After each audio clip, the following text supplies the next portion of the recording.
Guys welcome back to my channel. আমি সুজাতা শুরু করছি একটা হ্যাপি মুড নিয়ে, নতুন একটা ব্লগ নিয়ে। তোমরা সবাই কেমন আছো? আশা করি তোমরা সবাই খুব ভালো আছো। আর ব্লগটা অনেক বেশি স্পেশাল হতে চলছে, কারণ এই ব্লগটাতেই আমি দেখাতে চলছি কোয়েলের স্বাদ। এই শাড়িটা দেখতে পাচ্ছ যে আমি কোয়েলের জন্য কিনেছি। কোয়েলকে তো তোমরা সবাই অবশ্যই চেনো। কোয়েল হচ্ছে আমার দেওরের বউ, মানে আমার ভাইয়ের বউ হয়। তো হচ্ছে মানে আমার যা হয়। তো কোয়েলের হচ্ছে 7 মাসের যেটা স্বাদ আছে, সেই স্বাদের নিয়মের জন্য আমি আর মামুনি চলে গেছিলাম ওর জন্য রান্না করে। ও যেই বাড়িতে থাকে ও আর ভাই সেখানে খাওয়াতে। তো সকালবেলা উঠে মামুনি সমস্ত কিছু রান্না করেছে, আমি মামুনির সাথে শুধু হেল্প করে দিয়েছি। আমি পায়েস আর চাটনি বানিয়েছি, বাকি সমস্ত কিছু রান্না মামুনি করেছে। এই সমস্ত কিছু রান্না নিয়ে আমরা স্নান ধান করে চলে গেছিলাম টোটো করে হায়দারপাড়ায়। যেহেতু হায়দারপাড়ায় থাকে, এই যে বাড়িটা থাকে এটা সেই বাড়ি। আমি ওখানে গেলাম, গিয়ে দেখি যে একদম টপে 3 তলায় ওরা থাকে। তো আমরা এই সিঁড়ি দিয়ে উঠছিলাম আর আমি দেখছিলাম বাপরে বাপ কত উঁচুতে থাকে। তো তারপরে আলটিমেটলি সেখানে যেই বাড়িতে থাকে সেখানে ঢুকলাম, ঘরে ঢুকলাম। আর এই বেলুনগুলো আর বেবি শাওয়ার লেখাটা আগের দিনই আমি মামুনির সাথে শপিং করেছিলাম। মানে আগের দিন আমি মামুনি বাজারে গেছিলাম, বাজারে গিয়ে কোয়েলের জন্য আমি শাড়ি কিনেছি, মামুনি সায়া ব্লাউজ কিনেছে কোয়েলের জন্য। আর হচ্ছে এই বেলুন, তারপরে সমস্ত কিছু আমি অভিজিৎ টাকা মিলে দুজন মিলেই কিনেছি। তারপরে কিনে নিয়ে সমস্ত যা যা দরকার ছিল সেই সমস্ত কিছু শপিং করেছি। করার পর আগের দিনই তো তারপরে ভাইকে এগুলো দিয়ে দিয়েছিলাম, বলেছিলাম যে তুমি একটু সাজিয়ে রাখো। তো এই যে রাউন্ডটা দেখতে পাচ্ছ, একদিকে ব্লু একদিকে পিঙ্ক, এইটাও সাজিয়ে রেখেছিল। আমি বেবি শাওয়ারটা গিয়ে সাজানোর পর কোয়েল আমাকে সেলোটিপগুলো ছিঁড়ে ছিঁড়ে দিচ্ছিল, আমি সাজাচ্ছিলাম। তো তারপরে যেহেতু সমস্ত রান্না করে নিয়ে গেছিলাম, শুধু ভাতটা আর 5 রকমের ভাজাটা এটা বাকি ছিল, যেটা ওদের বাড়িতে গিয়ে করার কথা ছিল। তো মামুনি সেই জন্য ভাত বসিয়ে দেয়, আমি ততক্ষণে এগুলো সাজিয়ে নিই। আর এই মানে কি জানি না যায় কী প্রবলেম হচ্ছিলো, ফ্যানের জন্য প্রবলেম হচ্ছিলো কি না।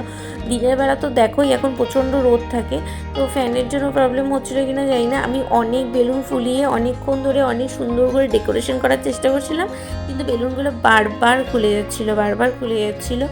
আমি ঠিকমতো ডেকোরেশনই করে উঠতে পারছিলাম না, ডেকোরেশন করতে করতে হাঁপাই যাচ্ছিলাম, এরকম ব্যাপার হয়ে গেছিলো।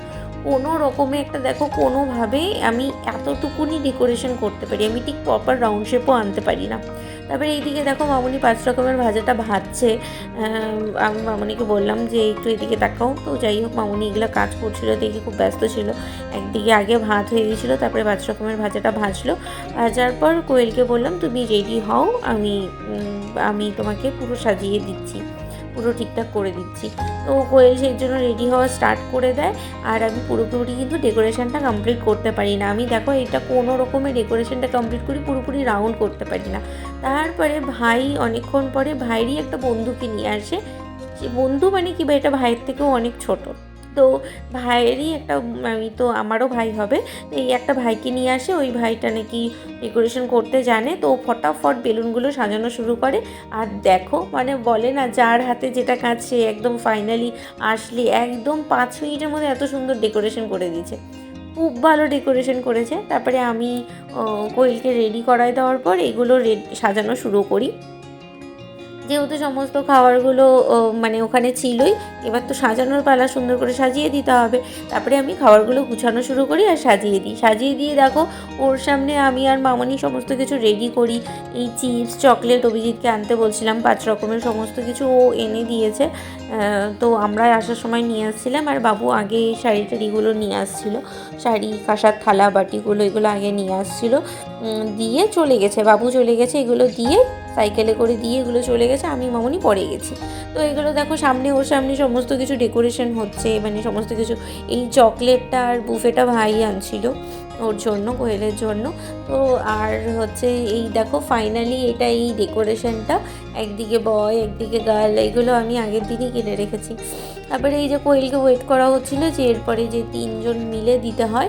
আমি আর মামুনি তো আছি, এবার পাশেই ও যে বাড়িতে থাকে সেই বাড়ির পাশেই একটা একটা বউ থাকে, তাকে ডেকে নেওয়া হয়েছিল। তো তোমাদেরকে বলি কি কি খাওয়ার আছে। এই দেখো মাছের মাথা, চাটনি, পায়েস, তারপরে মিষ্টি, দই, তারপরে চিংড়ি মাছের তরকারি, তারপরে হচ্ছে রুই মাছের না কাতল মাছের তরকারি, তারপরে পনির দিয়ে ডাল, 5 রকমের ভাজা, 5 রকমের মিষ্টি, এই তো এইগুলোই ছিল। তারপরে মাছের তেলের চচ্চড়ি, তো এই সমস্ত কিছু আইটেম রান্না ছিল, আর এইগুলো কিন্তু সমস্তই মামুনি করেছিল। তারপরে কোয়েলকে দেখো এগুলো ফটো তুলে দেওয়া হচ্ছে, আর ওই যে পাশের বাড়ির বউটা থাকে সেই বউটা মিলে তিনজন মিলে দিতে হয় তো খাবারটা, তো আমরা এই 3 জন মিলে এইভাবেই খাবারটা দিচ্ছিলাম কোয়েলকে।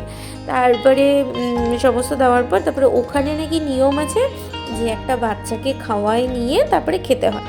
তারপরে ও আবার ভাই গিয়ে আবার একটা পাশের বাড়ির থেকে একটা বাচ্চাকে ডেকে নিয়ে আসার পর তারপরে বাচ্চাটাকে আগে খাওয়ানো স্টার্ট করে। এই দেখো বাচ্চাটাকে ডেকে নিয়ে আসার পর আগে ওকে খাওয়ায়, তারপরে সমস্ত কিছু যেটা নিয়ম থাকে শুনে ফেলে দিতে হয়, তারপরে বাচ্চাকে সমস্ত কিছু মিলে খাওয়াই দিতে হয়। আর কোয়েল সেই রিচুয়ালটাই ওখানে পালন করছিল। আমাদের এখানে কত নিয়ম তাই না বলো। তো যাই হোক, আলটিমেটলি যখন এই বাচ্চাটাকে খাওয়াই দিচ্ছিল, বাচ্চাটার খাওয়া হয়ে গেছিলো, তারপরে এই যে ফটো তুলে দিচ্ছিল ভাই, তারপরে ওই খাওয়া দাওয়ার পর বাচ্চাটা চকলেট নিয়ে চলে যায়। যেহেতু বাচ্চাটা খেয়েই আসছিল, অনেকবার বলা হয়েছিল আরও কিছু খেতে, আমরা দিচ্ছি খেতে কিন্তু খাবে না, তারপরে চলে গেছিলো। ওরা এসে কোয়েল চকলেট দিয়ে দিয়েছিল, আর ওর মাও মিষ্টি খেয়ে চলে গেছিলো। অনেকবার বলা হয়েছিল কিছু খেয়ে যাবেন নাকি, তাহলে খেয়ে যান, কিন্তু খায়নি, চলে গেছিলো। তারপরে আমরা সবাই মিলে আলটিমেটলি খেতে বসি, আর সেই সমস্ত কিছু করতে করতে না সন্ধ্যাই হয়ে গেছিলো। তো এই যে আমরা এই যে ভাইয়ের বন্ধুটা শুধু একমাত্র ছিল, ওই খেতে বসেছিল, আর ভাই, আমি, কোয়েল, মামুনি, ব্যাস এই কয়জনই আমরা খেতে বসেছিলাম। খাওয়া দাওয়ার পর বাসন টাসন গুছিয়ে নিয়ে আমি আর মামুনি চলে যাই। তুমি দেখো এখন বাইরে পুরো অন্ধকার হয়ে গেছে, আর এখন তো শীতের দিন, তাড়াতাড়ি সন্ধ্যা হয়ে যায়।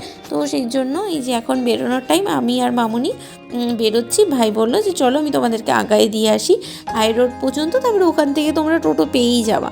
তো তার জন্য ভাইয়ের পিছনে আমি মামুনি দুজনই বসার পর হাই রোড পর্যন্ত নামায় দেয়, তারপরে টোটো করে আমরা বাড়ি চলে আসি। বাড়ি আসার পর একটু আমার খুব মাথা ব্যথা করছিল, মানে শরীরটা ভালো লাগছিল না। তারপরে বাড়িতে যাই, অভিজিৎকে বলি তুমি আমাকে একটা ওষুধ রেডি করে রাখো, খুব মাথা ব্যথা করছে। তারপরে ওষুধ খেয়ে আমি ফ্রেশ হয়ে যাই, মানে সমস্ত শাড়ি টাড়ি চেঞ্জ করে একটা কুর্তি পরে আবার চলে যাই বিশালে। কারণ বিশালে আমার একটা কাজ ছিল, আমি অনেকদিন ধরে বলছিলাম একটা ঝুড়ি কিনবো। এখন তো শীতের জামা কাপড়ও অনেক বেড়ে গেছে, সেই জন্য জামা কাপড় রাখার জায়গা হচ্ছে না, সবসময় রেগুলার ইউজের জামাও হচ্ছে না। আর এটা দেখো পূর্ণিমা ছিল সেদিন, এত চাঁদটা সুন্দর ছিল। তো এই এত সুন্দর ভরা চাঁদ দেখে এবার আমি যাচ্ছিলাম আমাদের বিশাল মেগামার্টে আমার একটা ঝুড়ি কেনার ছিল, যাতে আমি রেগুলার ইউজের সোয়েটারগুলো আমি রাখতে পারি। এই জন্য আমরা বিশাল মেগামার্টে আছি। বিশাল মেগামার্টে গেলেই না আমার অনেক জিনিস দেখে লোভ হয়, আমি অনেক টাকার বাজার করে নিই, আর আলটিমেটলি আমি আজকেও অনেক টাকার বাজার করে নিয়েছি, অনেক জিনিস কিনে নিয়েছি। তারপরে আমরা বিশালে দেখো এই ঝুড়িটাই কিনেছি, এই ঝুড়িটার কথাই বলছিলাম আমি, অভিজিৎ এই ঝুড়িটাকে মাঝখানে বসায় বাড়ি চলেছি। তো আজকের ব্লগটা আমি এখানেই শেষ করছি। যদি কিছু ভালো লেগে থাকে তাহলে প্লিজ লাইক কমেন্ট শেয়ার করে মনে করে সাবস্ক্রাইব করে দিও। Tata, bye bye and take care.